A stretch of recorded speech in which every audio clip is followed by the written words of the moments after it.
ఢిల్లీలోని ఆత్మాహుతి దాడికి పాల్పడిన ఉమర్ నబీ సహా ఇతర ఉగ్రవాదులకు అల్ ఫలాహ్ విశ్వవిద్యాలయంతో సంబంధాలతో పాటు అక్కడి ఆర్థిక వ్యవహారాలపై అనుమానాలు వ్యక్తం కావడంతో ఎన్ఫోర్స్మెంట్ డైరెక్టరేట్ ఈడీ రంగంలోకి దిగింది.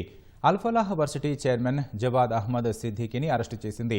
నగదు అక్రమ చలామణి నిరోధక చట్టం పీఎంఎల్ఏ కింద వర్సిటీ ప్రధాన కార్యాలయం, చైర్మన్ జవాద్ అహ్మద్ సిద్దికీ, ట్రస్టీలు, ప్రమోటర్లకు చెందిన నివాసాలు సహా 24 ప్రాంతాల్లో అధికారులు సోదాలు నిర్వహించారు. ఈ సందర్భంగా చైర్మన్ సిద్దికీ నివాసంలో 48 లక్షల నగదు స్వాధీనం చేసుకున్నారు. ఆత్మాహుతి దాడులను ప్రేరేపించేలా ఉన్న ఉమర్ నబీ ప్రసంగంతో కూడిన వీడియో సందేశం ఒకటి అధికారులకు లభ్యమైంది. ఆత్మాహుతికి పాల్పడడాన్ని బలిదానంగా పేర్కొన్నట్లు అందులో ఉంది. నబీ సోదరుడు జహూర్ ఇలాహీని విచారించిన తర్వాత ఈ వీడియో దొరికింది. అక్టోబర్ 26 నుంచి 29 వరకు కశ్మీర్లో ఉన్న ఉమర్ తన సెల్ ఫోన్ను సోదరుడికి అప్పగించాడు. ఒకవేళ తన గురించి ఏమైనా వార్తలు వచ్చినట్లయితే ఆ ఫోన్ నీళ్లలో విసిరేయాలని సూచించాడు. ఆ విధంగా ఉమర్ నబీ ఫోన్ను నీళ్లలో పడేసిన ఇలాహీ ఆ ప్రదేశాన్ని పోలీసులకు చూపించాడు.